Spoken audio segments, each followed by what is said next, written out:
Di kesempatan kali ini, saya ingin menampilkan alur cerita dari film berjudul 10 by 10 yang rilis tahun 2018. Langsung saja kita menuju alur ceritanya. Please don't touch me. I have money. Pada adegan pertama, kita akan difokuskan pada seorang wanita bernama Katie yang merupakan pemilik toko bunga di kota tersebut. Namun saat memasuki tokonya, seorang pria misterius bernama Louis tampak memperhatikan aktivitas Katie dari tempat makan yang ada di seberang jalan. Beberapa menit kemudian, Katie menuju ke tempat makan yang sama dengan Louis untuk sarapan pagi. Karena hal itu, Louis memutuskan pergi dari tempat makan tersebut dan melewati meja makan Katie. Di dalam tempat makan, Katie memberikan bunga pada pelayan yang ditujukan untuk anak si pelayan yang diketahui sedang dirawat di rumah sakit. Sampai di sini bisa kita simpulkan bahwa selain Katie berwajah cantik, dirinya pun memiliki rasa empati yang tinggi terhadap orang lain. Setelah sarapan pagi, Katie menaiki mobil putihnya untuk menuju tempat yoga yang berjarak beberapa kilo dari sana.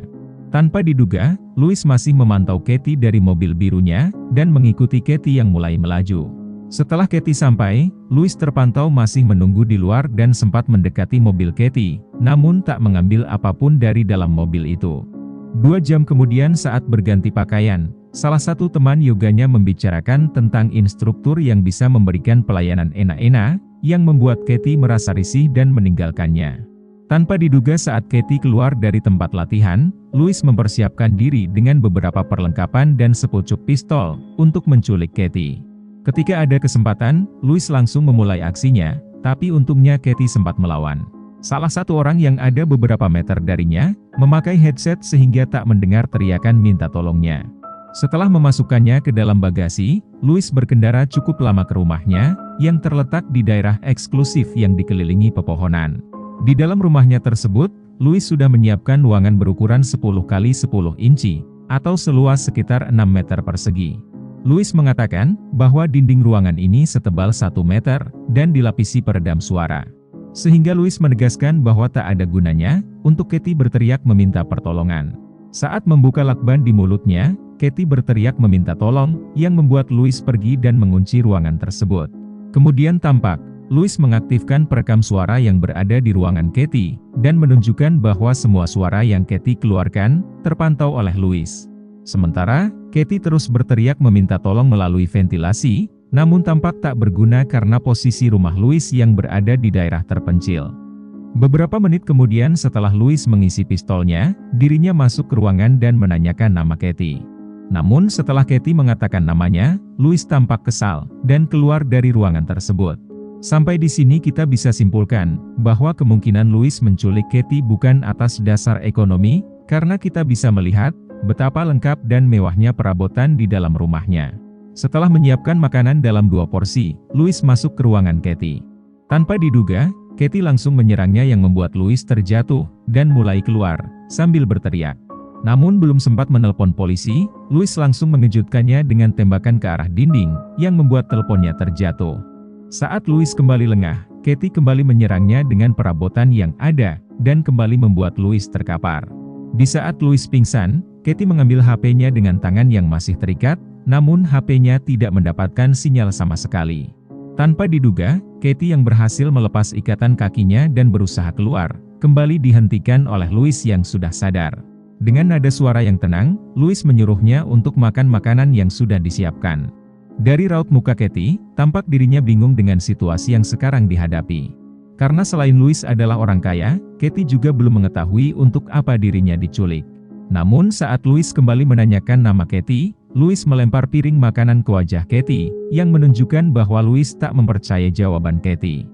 Keduanya pun kembali saling serang, dan akhirnya Katie berhasil dibuat pingsan. Tanpa diduga, seorang wanita yang menggunakan mobil hitam, masuk ke rumah Louis di saat Katie dibawa ke ruangan. Ternyata, wanita yang bernama Alondra tersebut, merupakan pembantu Louis, yang dipanggil Louis beberapa hari sebelumnya. Louis pun mengatakan, bahwa Alondra bisa kembali pulang, karena dirinya sedang sibuk mengerjakan sesuatu. Walau merasa perhatian dengan kondisi rumah yang berantakan dan adanya luka di tubuh Louis, Alondra tetap diminta untuk datang besok saja. Setelah itu, Louis merapihkan rumahnya yang cukup berantakan, dan membersihkan diri sebelum mengobati lukanya.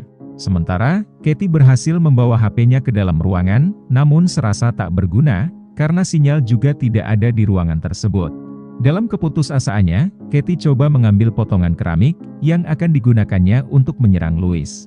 Namun, pecahan keramik tersebut tampak sulit untuk diambil, karena Katie hanya menggunakan tangan kosong. Kemudian di sini tampak, bahwa Louis selalu menonton rekaman sebuah berita, yang menunjukkan dirinya sedang mendalami berita tersebut. Di mana dalam berita tersebut, ada 3 orang pasien yang tewas mencurigakan di sebuah rumah sakit. Setelah itu Louis kembali masuk ke dalam ruangan, dan kembali menanyakan nama Katie yang sebenarnya, berserta latar belakang pekerjaannya. Namun sekeras apapun Katie mempertahankan jawabannya, Louis tampak tidak puas dengan jawaban tersebut, yang mengisyaratkan bahwa Louis sudah tahu semuanya tentang Katie. Akhirnya setelah diancam dengan pistol Sambo, Katie mengatakan nama yang sebenarnya, yaitu Natalie. Dari perbincangan antara Louis dan Natalie, kita mendapat beberapa penjelasan mengenai latar belakang Natalie yang sebenarnya. Yaitu, Natalie pernah bekerja sebagai seorang suster di sebuah rumah sakit, dan memiliki trauma dengan ayah kandungnya. Di mana keluarga Natalie hancur, ketika ayahnya didapati selingkuh dengan sahabatnya, yang kemudian membuat adik kembarnya gantung diri. Namun, kita masih belum mendapat penjelasan inti, mengapa Louis menculik Natalie. Setelah itu, Louis keluar sambil menangis seperti menyimpan dendam yang sangat dalam pada Natalie yang berhasil dia culik. Setelah kembali ke depan TV, kita mengetahui bahwa Louis memiliki seorang putri bernama Summer, yang sedang direkam oleh istrinya.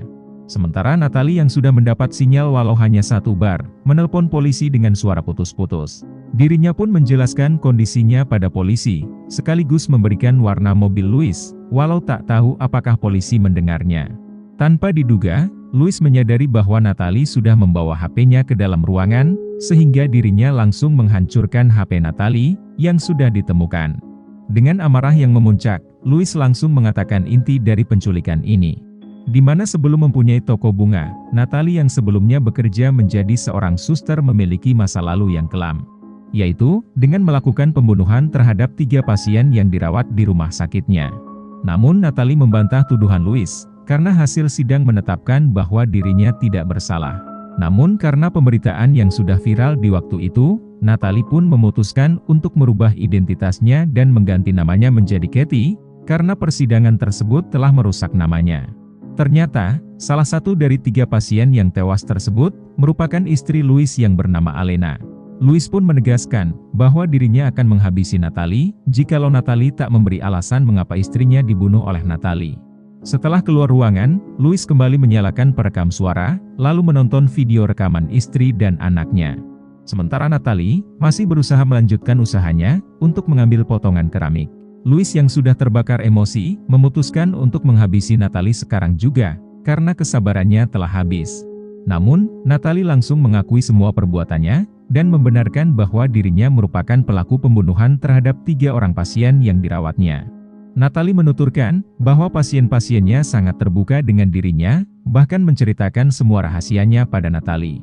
Hal itu terjadi, karena Natalie merupakan jemaat gereja yang taat, sehingga para pasien berpikir dengan menceritakan rahasia pada Natalie, merupakan salah satu bentuk penebusan dosa. Di mana ketiga pasien yang sudah dihabisi oleh Natalie, sudah melakukan perselingkuhan, sehingga Natalie yang trauma dengan perselingkuhan yang terjadi pada keluarganya, memutuskan untuk menghabisi ketiganya.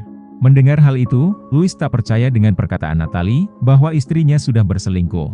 Natalie pun menjawab, bahwa di saat istri Louis dirawat, istrinya selalu dijenguk oleh selingkuhannya dan dirinya pun mendengar semua rahasia perselingkuhan itu.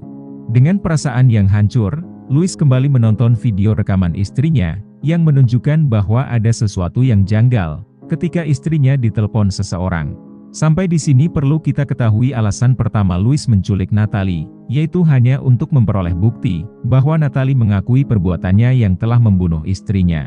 Namun, Louis malah mendapat sesuatu yang tak disangka dari Natalie, bahwa kemungkinan istrinya telah membohongi dirinya.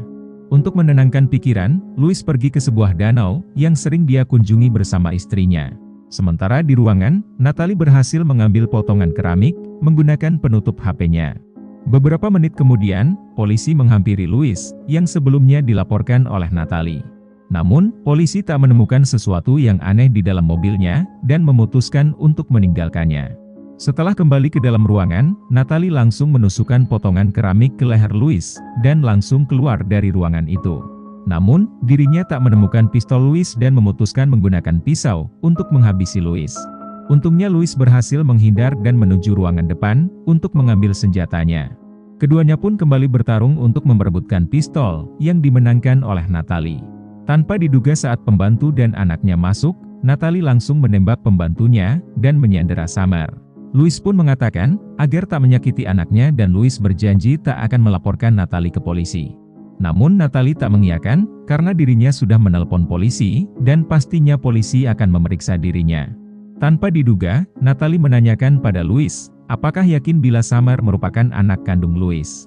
Louis pun tampak syok mendengar hal itu, lalu Summer memanfaatkan situasi dengan melepaskan diri dari cekikan Natalie. Melihat ada kesempatan, Louis kembali berusaha merebut pistolnya, dan berhasil membuat Natalie pingsan untuk beberapa detik, yang akhirnya Louis menembak Natalie. Louis pun segera membawa Summer pergi, namun Summer melihat bahwa Natalie sudah tak ada di ruangan depan.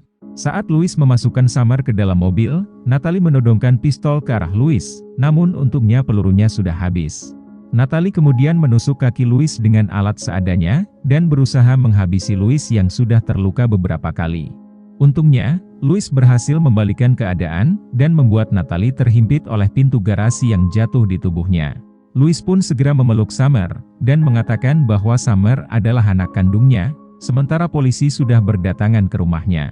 Terima kasih sudah menonton, pilih subscribe untuk video menarik lainnya dan sampai jumpa di alur cerita film berikutnya.